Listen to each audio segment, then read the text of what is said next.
Good afternoon. It's a beautiful day in Fort Worth and time for our weekly meeting of the Rotary Club. Welcome everyone, we're glad you're here.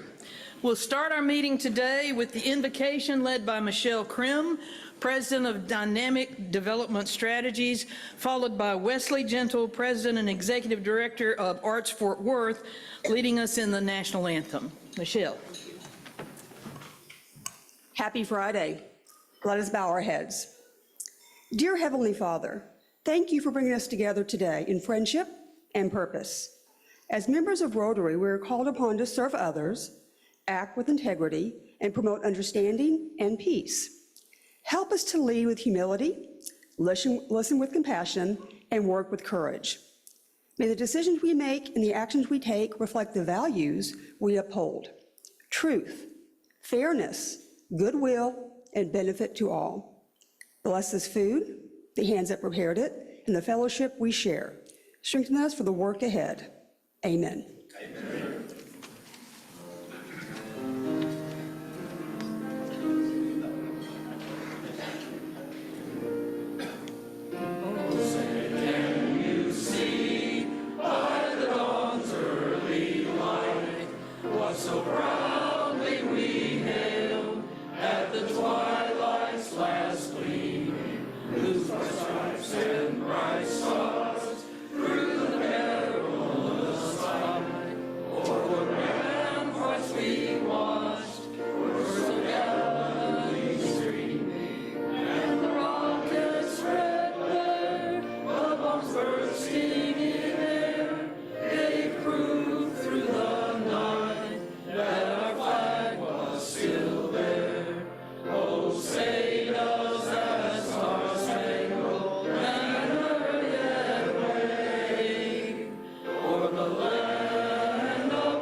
Michelle and Wesley.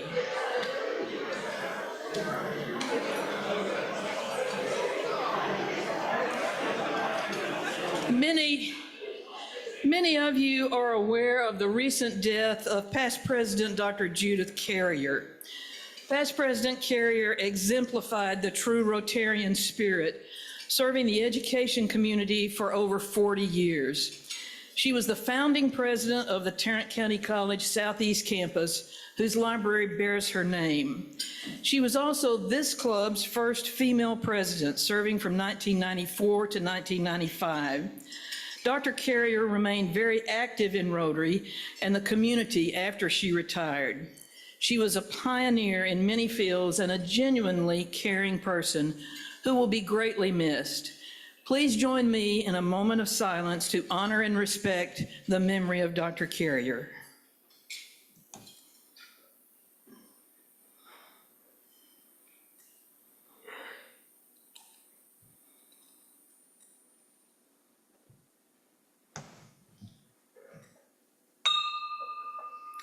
Thank you. Here to introduce today's visitors is Joe Michaels, Executive Managing Principal, Solomon Bruce Consulting, LLC. Dr. Michaels.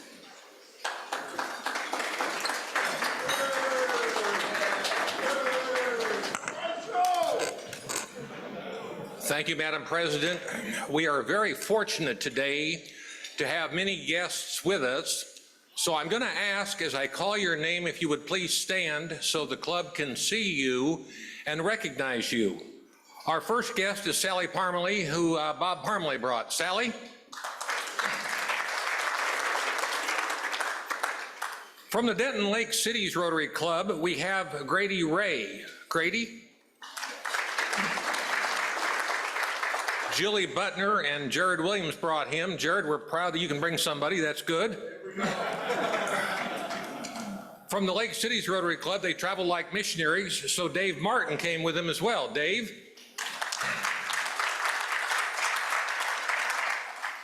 Brian Happel is here from with Bob Mitchell. Brian, good to see you. Mike Herman brought Frank and Ellie. Frank? Mike also brought Sally Schwartzbach. Sally? Brad Nowlin brought his beautiful wife, Grace. Grace? John Kirk brought James Bittner. James? Randall Howard brought Kristen Riviera. Kristen? You've been here before with us, haven't you, Kristen?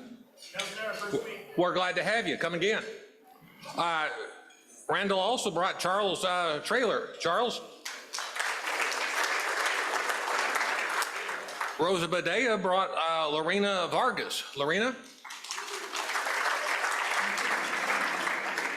David Campbell, a past president of the Rotary Club of Fort Worth, brought Jack Wilson. Jack?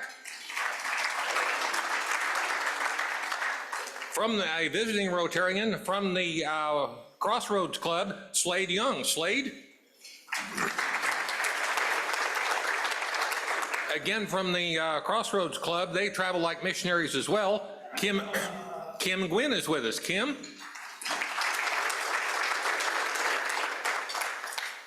Reagan Hasley says guest. Reagan, where are you?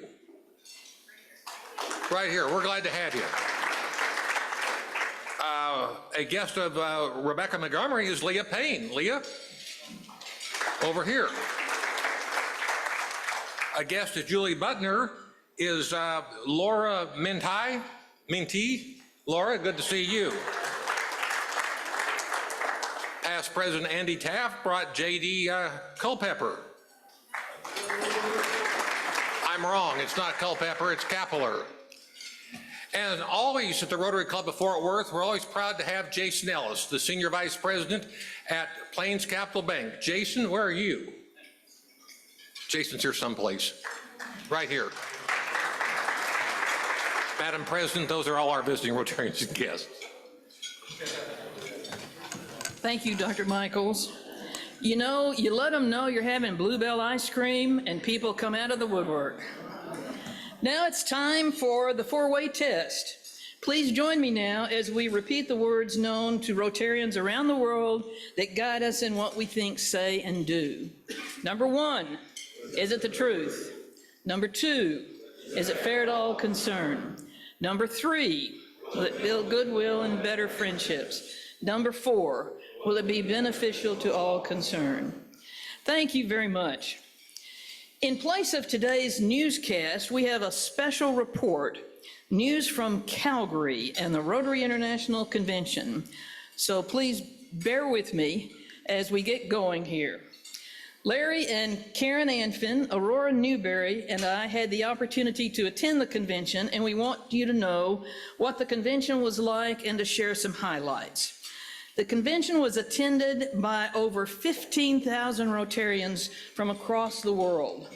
The opening ceremony included presentation of the flags of all 120 countries that were represented and had the atmosphere of an Olympic event. We heard keynote addresses given by Rotary International CEO John Huco, outgoing Rotary International President Stephanie Archik from Pennsylvania, and incoming RI President Francesco Arezzo from Italy. At the passing of the gavel a couple of weeks ago, I mentioned something that President Arezzo had said, which was that we as leaders must set aside ego as we unite for good, and that it's more than important than ever that we work together doing what we do best, building and sustaining friendships and building and sustaining trust. When we do that, we can achieve our ambitious goals. The news about Rotary was upbeat.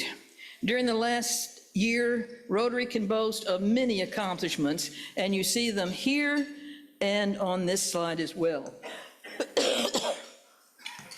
Bill Gates joined us by video and announced a continuation for the next 3 years of the partnership between the Gates Foundation and Rotary, a $450 million commitment to support the eradication of polio worldwide. And this coming year, RI will invest $2 million to build and sustain peace in Colombia. There were more than just reports, there were learning opportunities. Karen, Larry, Aurora, and I met up for the opening session and then participated in some of the breakouts, such as public image and attracting younger members. One of the things we did not do, however, was to ride the giant Ferris wheel, which, in spite of having a rotary wheel on it that could be seen for miles. Cool, eh? A special treat was dinner with members of the host Calgary Stampede Rotary Club. A lovely evening visiting with Rotarians from all around the world. But we did have one night off, and Aurora promised to take me to a nice dinner. But just to show you how careful we are with our club's funds, that's where she took me. I'm not complaining, though. We had a blizzard for dessert. All in all, it was a great experience. As Mr. Huco, the RI CEO, said, in a world where the pace of change is greater than ever, Rotary remains dedicated to building connections and doing good. As Rotary members continue to develop and increase our capacity for service, our organization's impact continues to grow. Thank you for allowing us to represent you at the Calgary Convention. And now for a few announcements. We'll start with Ed Macklin, insurance consultant for Champion Commercial Insurance, and he seems to be giving us a hint of what he's going to talk about.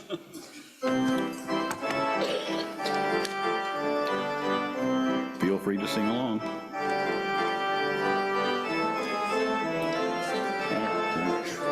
There you go, Ian. All right. I know everyone is shocked to see me up here solo, but thank you. I know everyone is shocked to see me up here solo, but the powers that be said I'm only allowed one comedy routine per event.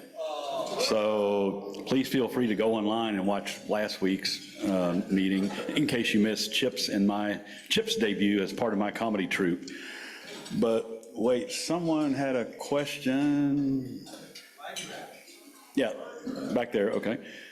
Somebody said, I think I heard, hey Ed, what's the latest on the Ranger outing? And whoever asked that, I'm so glad you asked that. As everyone that was present last week knows, we have our first ever, that I'm aware of, outing to a Rangers game, and if you haven't been to the pleasantly air-conditioned Globe Life Field, now is the time to go.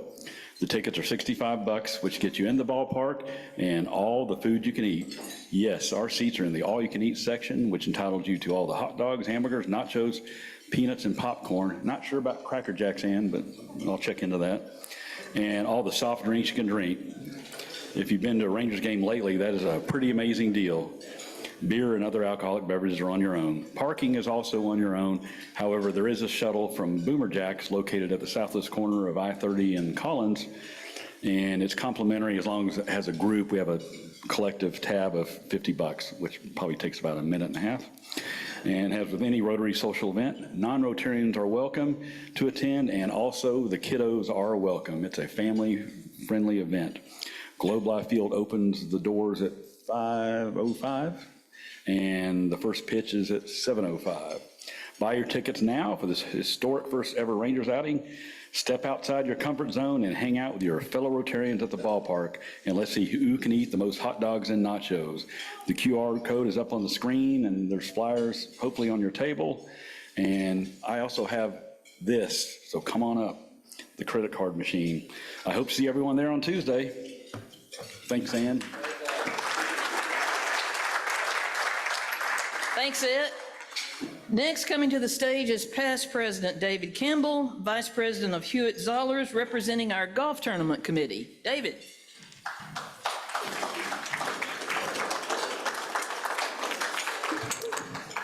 How many golfers out there? Raise your hand if you play golf. That's a thin crowd. You might know there's a major tournament going on right now called the Open. There's also the Masters, there's also the US Open. They wish they had the prestige of the Rotary Crazy Pants Open. With that, let's run through the who, what, where, when, and why. What? It's the Crazy Pants Open. It's a great day to be out there. It's great for business. It's building the rapport with friends, family, you name it, come on out. The who, you guys. Come on out and join us. Whether you play golf every day, whether you play golf once in a while, whether you're retired and you just play way too much golf. Yes, I'm looking at you, Jim. We want you to come out and enjoy the day. Who, what, where? Where? Ridgely Country Club. When? It is going to be on, I forgot, Monday, October 20. Oh, my son's birthday. That's really cool. October 20 at Ridgely Country Club's North Course. It's going to be a great day. And let's talk about the why. We are raising funds to help veterans. Through the James L. West Care and Dementia Care Center, we're raising money to help the veterans in the center. So please come out, be part of this. It's going to be a wonderful day. And again, if we go back to the four-way test, is it the truth? My guess is your scorecards will not be true. Thank you. Thank you, David. Next is something we do best, providing grants to 3 amazing nonprofits. Here to present the checks is one of our favorite CPAs, Mike Baylor. While Mike is making his way to the stage, I'd like to remind the grant recipients to please stay on the stage with Mike until your photo's taken. Mike? Thank you, President Ann. I have the pleasure of making 3 presentations today, and Aurora and Ann got together and made sure these were going to be done alphabetically. So our first grant is for, and would the recipients please come up, Academy 4, okay.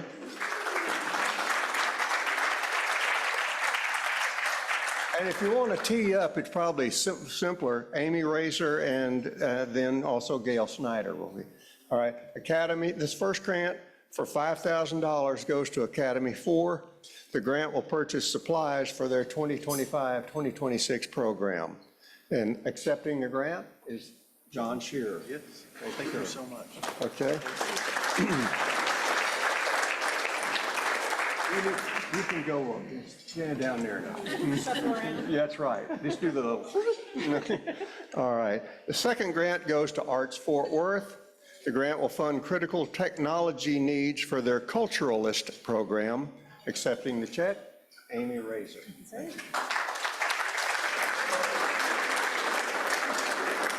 And our third grant is for $4,500 and goes to Dementia Friendly Fort Worth, and that grant will fund their summer programs. Accepting the check is Gail Snyder.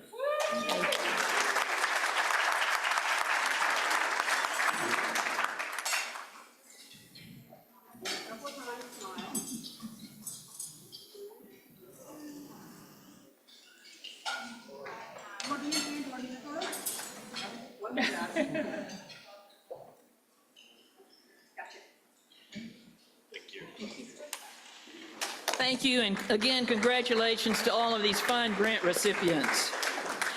And now our chairperson of the day, Mike Herman, Chief Operating Officer of Whitley Penn and Chairman of our Program Committee. Mike has a great introduction to make, and I think you're going to love the program.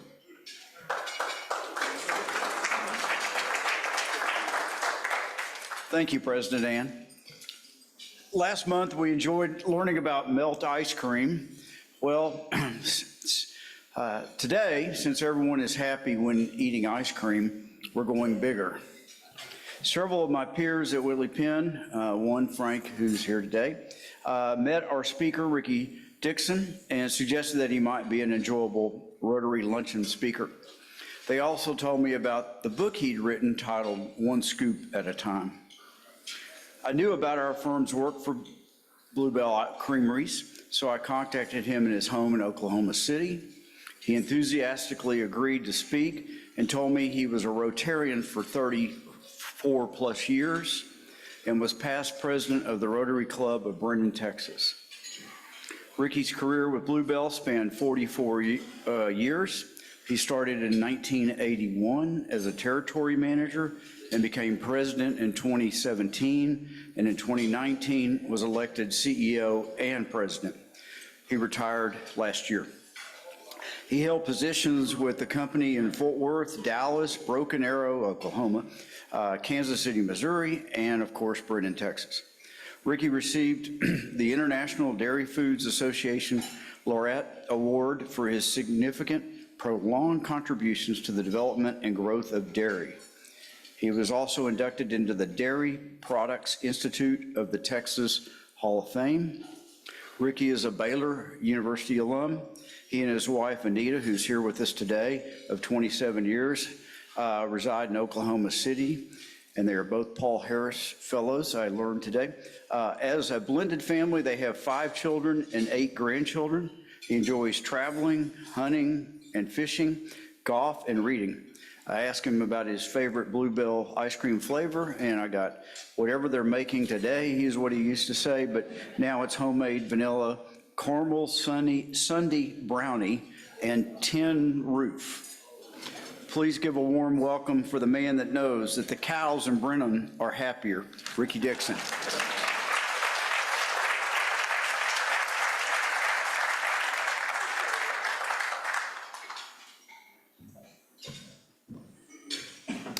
Wow, I got hungry there at the last. Quite the introduction. It's great to be in Fort Worth. My career actually started right here. I started actually out of our Mesquite branch, but my territory encompassed the Fort Worth area all the way up to Decatur, and we had 4 routes that covered about half the market, so for my territory. So I always love coming back through here. We have some of our children, or more importantly, 4 of our 8 grandchildren live in this area, and their parents, and which are our kids, I guess, so I need to include that. And then the other 4 grandkids live, my kids have never asked about that. I always introduce my grandkids and their parents, and it's kind of gone right over their head. So that's okay. I think they just want one to make sure they're in the will, and they're fine, so. My wife loves to drive through Fort Worth, as we always going back from Oklahoma down to Brenham, because I always remind her that Sycamore School Road was my very first home. $65,000, 1,500 square foot home with a mortgage rate of 13.5%. Living large. We ate a lot of Vienna sausages and bread during that time, but anyway, like I say, it is definitely great to be here. I also know that in Rotary, time is of the essence. At 1 o'clock, things happen. So it reminds me of the time I was teaching let's just say a senior saint Sunday school class, and I was doing, the topic was David and Goliath, and I was getting to the part where David's facing Goliath, and finally this lady in the back raised her hand, and she said, "The line at Luby's is telling me to tell you to pick up a rock and kill that thing." So I will respectively try to land the plane a little bit early. If y'all have questions, I always enjoy that as much, if not more, than the topic. One scoop at a time is really part of the reason that we're here. As my career was coming to an end, a lady reached out and said, "If you're ever going to write a book, now's the time to do it." And so that's how that developed. And I will try to navigate through not just the essence of the book, but really the true meaning behind one scoop at a time and how it relates to my life. I have in the book a lot about ice cream and things of, how Bluebell picks flavors and our way of going into new markets. But it's also a book about lessons turning fear into faith when you're really dealing with tough times. We talk a lot about the good times and we enjoy them, but they're short-lived. But when we go through tough times, how do you find a peace or the peace that passes understanding when you're in the middle of the storm? And so, as you can see, we cover a lot of topics, but in that we also I tried to write some of the leadership, qualities or some of the things that I observed as I grew through the company and what I saw from not just as an employee, starting as a territory manager. And I appreciate you jumping from 81 Mesquite to 17 in Brenham, because I think if I counted right, I think I've literally moved my possessions, is that a good way of saying it? 21 different times, which is crazy. I should have bought stock in U-Haul or Ryder. My wife still loves me. She's, we aren't running from the law. We're still with the same company. But, when you talk about leadership, when you talk about a topic that's really, we're very, very familiar. I looked up, I'm into the new thing of ChatGPT. Some of y'all in here know what I'm talking about. I asked, how many books on leadership are there? And it came back with over 50,000 different books relate to the topic of leadership. So it's a lot of opinions, a lot of different thoughts that are on that. And I thought, well, how do you cover a topic like that? Not just in the book, but when I've been able to go out and speak. And it's, to me, a lot like, and I'll use two examples. The first is to keep with the ice cream. If you think about the ice cream ingredients, pretty much everything's been thought of, and yet every year it seems like the R&D department comes out with something new and something creative. At the same time, I thought of the piano. You have 88 notes, I think, if I counted right, on a piano, and it's been that way for as long as I know that the piano's been around. But how is it that an artist can sit down and take the same notes and to be able to create a song that's their own, that can inspire, that can, we sang Take Me Out to the Ball Game, kinda? I love the group over here. Y'all were waiting for the big finale and he cut you off. I don't know, but y'all did a great job. So when you talk about your life, when you talk about a piano, if you talk about your life as a song, what kind of a song has it been? And more importantly, as you are now looking forward, what kind of song do you want to still write? Because your life is a song, your life is a melody, your life is having an impact on others, and we can all relate to, we can always, can all go to a song that speaks to us. I know if I'm down, I want to hear something that's going to pick me up. I have a certain go-to. If it's an active, we have a group of people over at the house, you may go with a different song, but your life definitely is a song. And so what I'm going to try to do is try to pull some notes out of what I call the leadership notes of what I've seen through my career at Bluebell. And hopefully some of those will resonate. I think we all have different leadership capabilities. We all have different styles. But here's the deal. You are leading whether you realize it or not. You are having an impact on someone else's life, no matter whether you realize that or not. Now, in the ice cream business, I have a friend. I walk in with a half gallon, as y'all saw. You bring ice cream to a party, all of a sudden you're a good guy. I don't know what the deal is. I tell people on airplanes, they introduce themselves, I introduce themselves, and if I leave it at that, then I'm just another passenger on the plane. But if I say Bluebell, all of a sudden I'm like, oh, so it's not me, I get that. But at the same time, hopefully through what the book, not just my book, but the ice cream and what your life has to offer will make an impact. So my story basically is the one scoop at a time. At the time in high school and even as I entered college, I really didn't know what I wanted to do. And now a lot of people are like that. They want to go to college. Mom and dad say, well, you're going to go to college, that kind of thing. At the time I had a girlfriend and she wanted to go to Baylor, and I thought, well, I just wanted to be with her. So Baylor it is.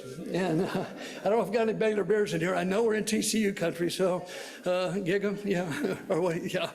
I try to do all those. I've been in Brenham for 20 years, and if I don't start out with howdy, I get booed right off the stage. So as soon as we get to Baylor, the very first week, we break up. So you could kind of say the relationship maybe hit a rocky road. Okay. Okay, scratch all the puns with ice cream related. But there I was at Baylor, again, really not having a direction of what is in store for me. What path am I going to take? And I found myself going not want to say the easy route, but the route that made the most sense, and that's a business degree. I went into marketing and business journalism. And why business journalism? Mainly because I only had to take 12 hours of accounting. Now, I can't see the CPA that spoke just a minute ago, but man, I love you. The fact that you're able to do that, it just is amazing. What I didn't know, 35 years later, I'd be running the company, and that stuff is important to know. Something about profit's a big deal. I don't know. So I found myself at Baylor. I'm taking this marketing, my major's marketing and business journalism, but I had a class, a consumer relation class, that we had to follow a company for the full semester, and how that company relates to the consumer. So I went back to the department, I called my dad, I said, well, I've just been given this assignment, I've got this whole semester, it's gonna make most of my grade, I've got to find a company and be able to go and interview them on how they relate to the consumer. And he said, well, I just started this article out of the magazine that I'm reading on this little ice cream company down in Brenham, Texas. You may want to call them. And then I said, well, what's the name of it? And he said, Bluebell. Now, you have to understand, even in the late 70s, in Waco, Texas, and San Antonio, Texas, there was no Bluebell. Bluebell was only in Brenham, Austin, and Houston, in those areas. So, my first question, is it a Bluebell or no, it's a flower. And so we kind of went through that. But I thought, how much fun would that be? And so I called and went down and interviewed with the vice president of the company and was able to put my material together. But it was what I saw while I was there. That it wasn't the ice cream. In fact, the first trip down, I didn't even get to sample the ice cream. I thought, boy, you come down here and you do this interview, you should get ice cream, right? Well, I had to figure that out later. But I was taken by what I saw with the employees that were there. It truly seemed like family.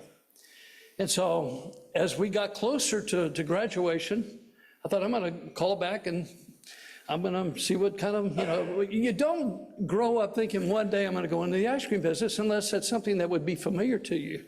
And yet at the same time, it drew me in. And I truly believe at that time, God was pulling me to this little creamery in Brenham. So I went and put in my application.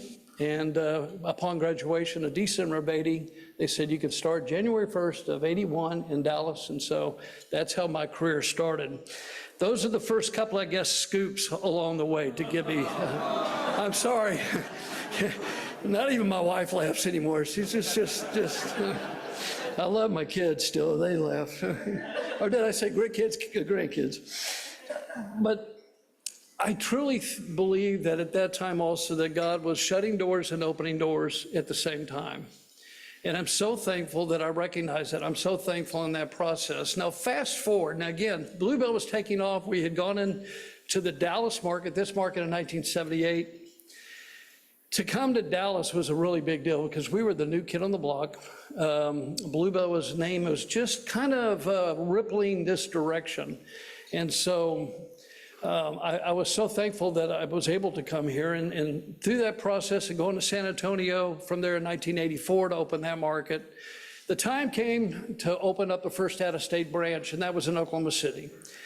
And so they said, we'd like for you to go to Oklahoma City. And again, I'm from San Antonio. I was 2 miles from where I grew up. Mom, dad were still there, sister, brothers, nieces, nephews.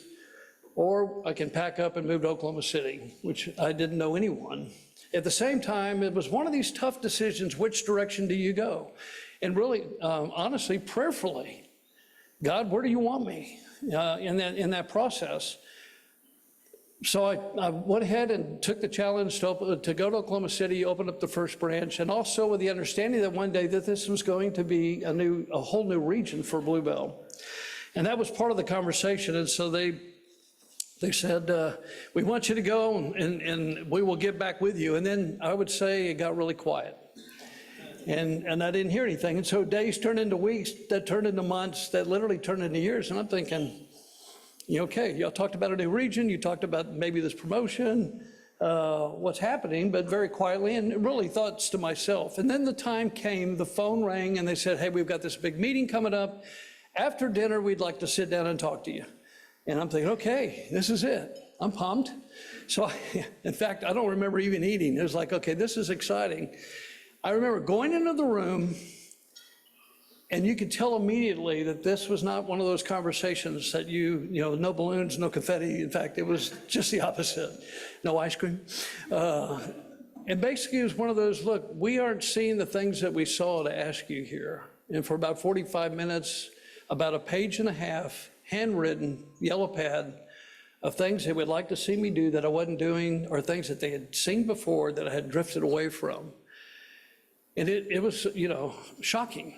And so I remember going back to the hotel room, sitting on the end of the bed and praying, God, I don't get this. I truly believe I heard your voice to bring me here, and that this was going to be a new region. This is going to be the new path. And about the time I get into this pity kind of prayer, I sensed all over me God telling me, I didn't move you here for your promotion. I moved you here for my purpose. And I still to this day remember that just overcoming me to think that here the God, the creator of the universe, has a purpose for me. And even though to some it's ice cream, to others it's actually leading people, and to others it's doing the things that God has planned. I didn't necessarily like it, but at the same time I thought if a company thought that much of me to sit me down and say, we saw something and we're not seeing it. And if we can get you back to where we had you or where you were at, that's one thing. But if the creator of the universe said, look, I've got a plan for you. Boy, that just came all over me. So instead of packing up and saying, well, I'm going to go find something else to do, I'm going to actually listen. And I really, at that point in time, as I prayed, God, then put whatever it is, put that passion in me to make me the very best at whatever that is, knowing that this is where you have me. Well, fast forward, I find myself in Broken Arrow, Oklahoma, about 6 years later. At the time when they finally do announce this promotion of this new region, I'm actually running the manufacturing plant. I'm not even in the position to take the promotion. So as someone else is being named for that promotion, which was at that point, that was fine. I had come to the conclusion, now I'm helping make ice cream, which is bizarre. Did I tell you I was a marketing journalism major? That was the reaction of the staff there. No way. How long is that, for a week?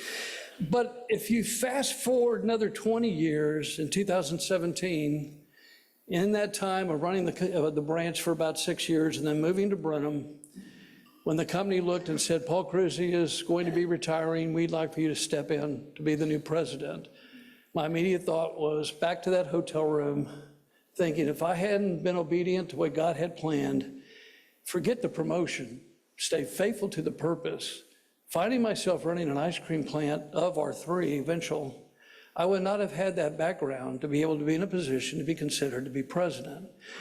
And I truly, truly to this day believe that being president of Bluebell is one of the greatest honors. There's no question. At the same time, I knew that that was a God thing. My wife will tell you that's a God thing. She didn't even believe me when I called her. I said, they just asked me a present. No, really, what's going on up there? I'm kidding you. I love you, babe. So I say all that to really put the foundation of what I call my story, my one scoop at a time, and the journey going from one to the other, and to be able to recognize and or hear the voice of God through that journey, to be able to say yes at the right times, to be in a position. But I still look back, the greatest joy was not the title. The greatest joy is leading a group of people that love making memories, and that's what Bluebell is all about. Everyone in here, probably if you eat Bluebell ice cream, or really any ice cream, I heard a blizzard a minute ago from Ann, but we weren't going to bring that up. That's okay, you were out of the country. But making memories is what it's all about. So I say all that, and so if I could navigate through some leadership topics that I found that really helped me in my journey, maybe hopefully they'll do the same. I start with leadership begins with knowing who you are, smothered in confidence that comes from knowing whose you are. When you know who you are and you know what that purpose is, that's a great building block to start from. And that comes from dreams. Number two is to dream big. I love the imagination. Now, there's a difference, and I'll get that here in just a second.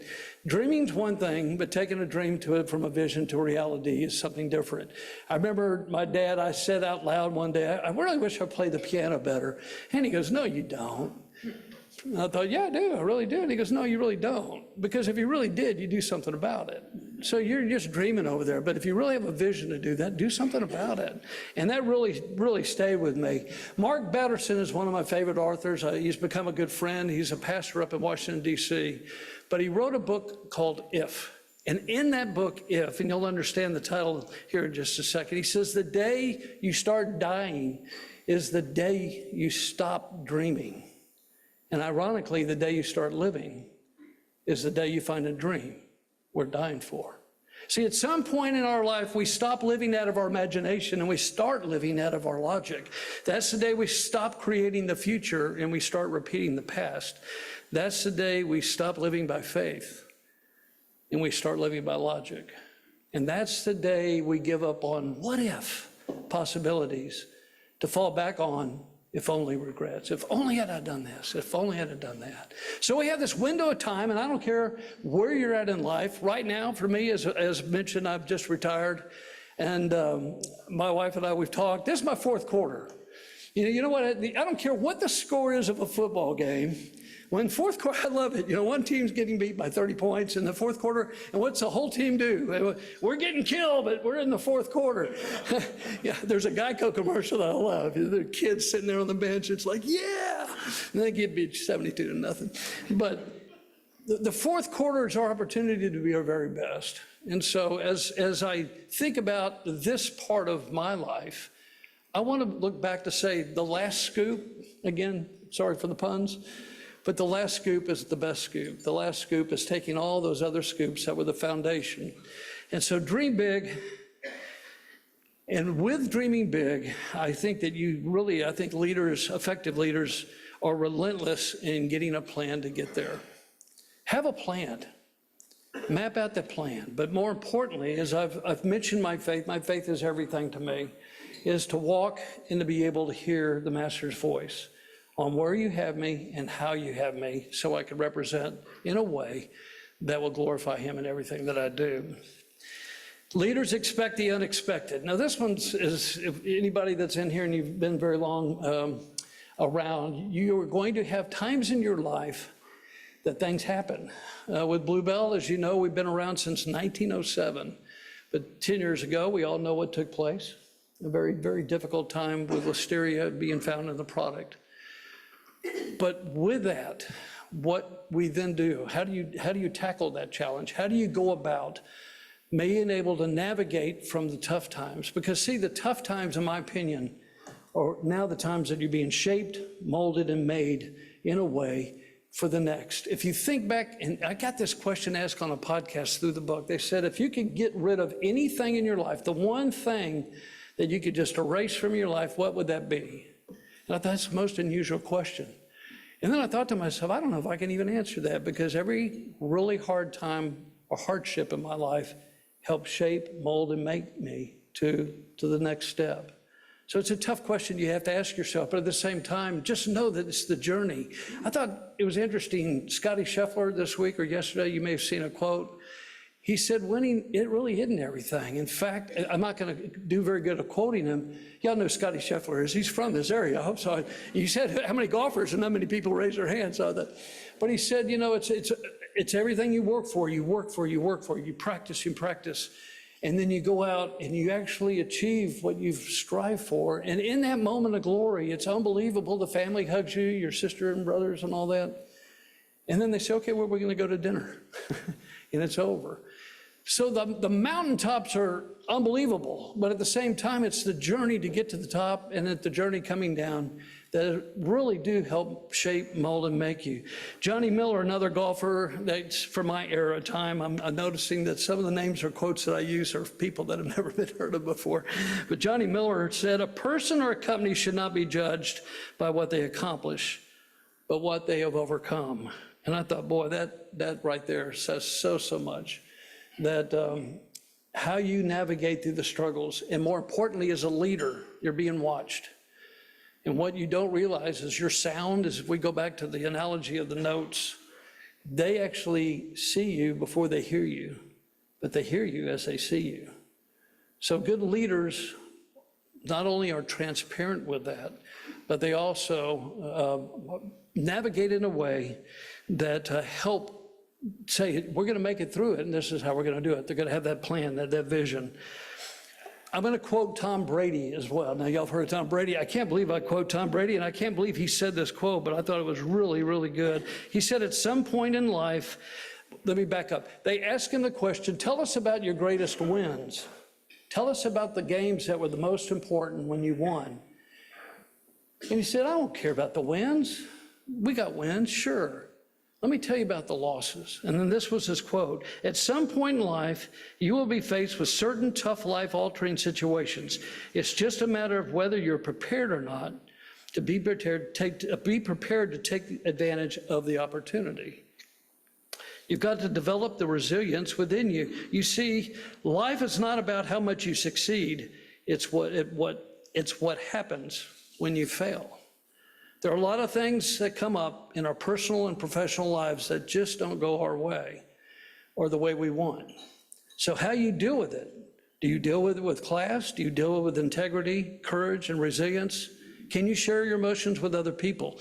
Do you have other people around in your life that can help you get through those type of situations? And then finishing, he says, admit when you're wrong and be humble and honest, which build trust. That came from Tom Brady. Not that I'm trying to pick on Tom Brady, but I just thought, wow, what a quote. That he looks at that. And I think that leaders do.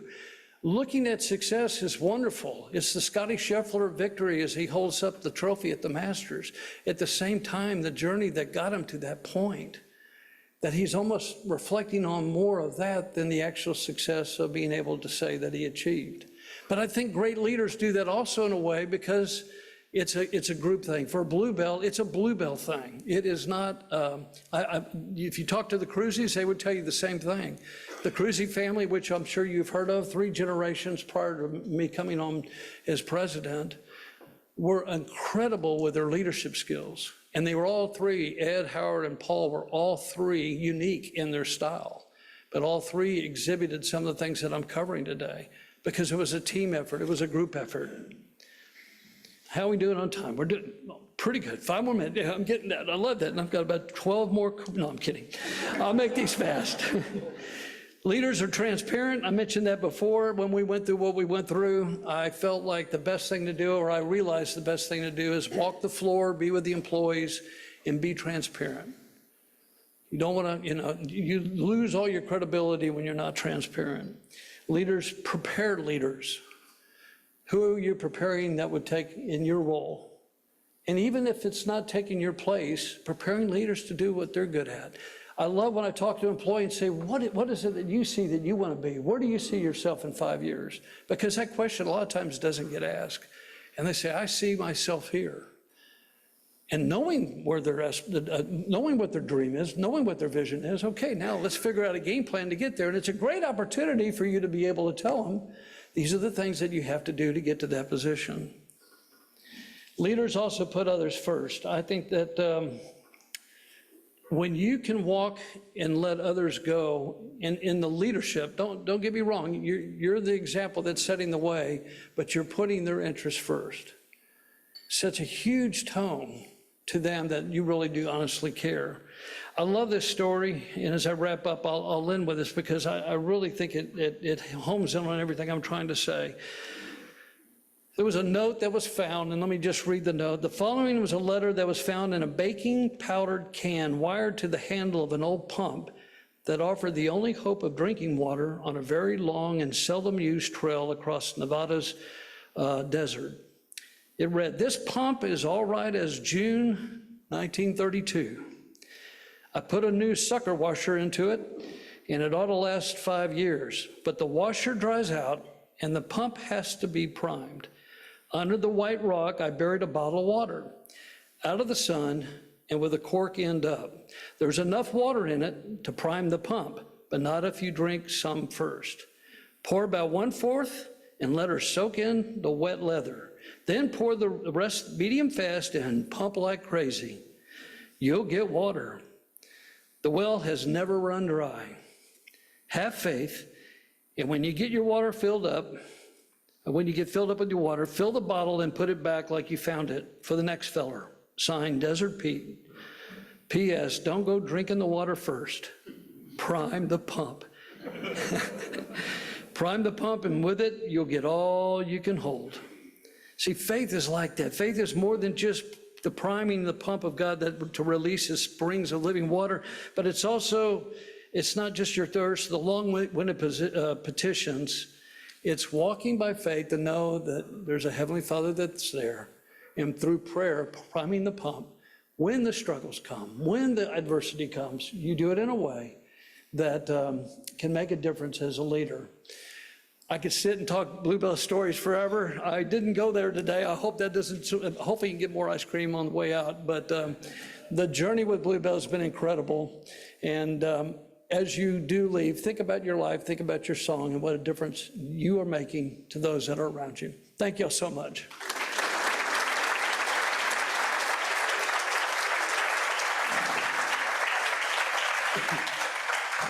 Thank you so much, Ricky, for being with us today and for sharing your story. It's a tradition of the Rotary Club of Fort Worth to honor our speakers with a donation to the Rotary International Polio Plus Fund, and this is a token of that donation. Thank you so much. Thank you Sure very do much. appreciate And will you be around for a few Oh, minutes, please? absolutely. Yeah, I'll be in the back. Okay. Ricky is going to be in the lobby. He happens to have a few books. I think the name is One Scoop at a Time, and he'll be available to take some questions. We also have a special guest with us today, and it is entirely appropriate that we have heard some lessons about leadership, because with us is our immediate past governor of Rotary District 5790, Judge Andy Eads. Andy? Well, hello, Fort Worth. It is so great to be with you. I wasn't here for the beginning of the meeting. Our Commissioner's Court ran long today, so but I got to hear Ricky, and it was what a blessing that was. Speaking of blessings, also I want to introduce our district secretary, Jim Mall. Let's give Jim a big hand. He has agreed to, he is our returning district secretary. So he did it last year with me, and he's doing it again this year, so he does a great job. But speaking of great jobs, I'm here to present a special award to one of our Fort Worth Rotarians. We had our annual award ceremony on June 14th, and this individual was not able to be with us, so I thought, I'm gonna come make this presentation at the home club, and so that y'all could celebrate with me and show appreciation to this individual. You know, we had 16 assistant governors for our district, which covers over 25 counties here in North Texas. And this individual just led with distinction, and it won't be any surprise that I have awarded this individual this award, because she did such a great job. And she knew I was coming to not watch. She's like, oh goodness, this is what she's doing. I will tell you, Sean Snell did such a great job as the assistant governor last year. She represented this club well. She represented our district well in Rotary International. And so we have so many wonderful assistant governors in our district, and they do great work. And she had a special task, which was actually helping to close down a couple of clubs. And so many times you celebrate the new clubs that are coming on, which we should, but we also, as clubs retire after many decades of Rotary service, it's important to treat those individuals with love and respect and care and help those remaining individuals to become a Rotarian and to stay a Rotarian and transfer into another club. And so because of that, and just her great demeanor, her attention to detail, and her service with a smile, I just want to, let's give a big Fort Worth Club hand to Sean Snell as our Assistant Governor of the Year. Yes.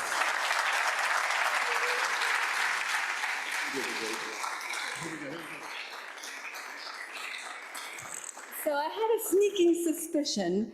This is very humbling. I mean, I'm in a room full of Rotarians and you all do so much. And because you are Rotarians, you know that it's all of us chipping in and doing a little bit of service together. So I'm honored, delighted if I could help out in any way. And I would encourage all of you, beyond club leadership, there are also plenty of opportunities on the district team for you to support all the clubs in our district. And so thank you again. What an honor. And did he not do a fabulous job? I mean, I will say, you know, we all know how busy we are, and we think, do I have time to take on one more task? And here he is, the Denton County Commissioner, and yet he's been district governor. So that's an example for us all. My favorite flavor is banana. What about yours? Oh, vanilla. Vanilla. All right, good. Let's take a picture real quick. Let's take a picture. I guess we should. Come here. Let's take a picture real quick. Dion, will you take a picture? We'll do a picture real quick. All right, here we go. Good.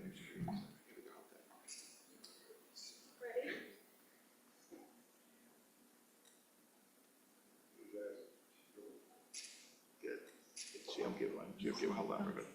Wait a minute.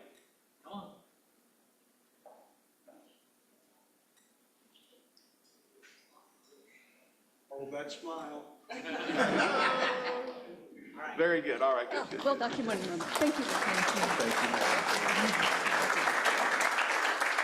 Congratulations, Sean, and thank you, Andy and Jim, for joining us today.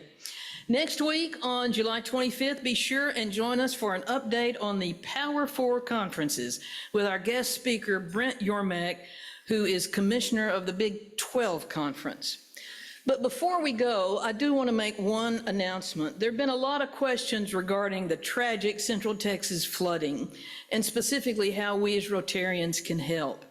Our Rotary District 5790 has been in communication with the Central Texas Rotary District 5840, and here are the specifics on how you can help.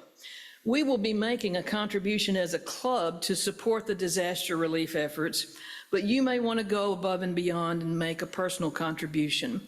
There's also information on how to volunteer.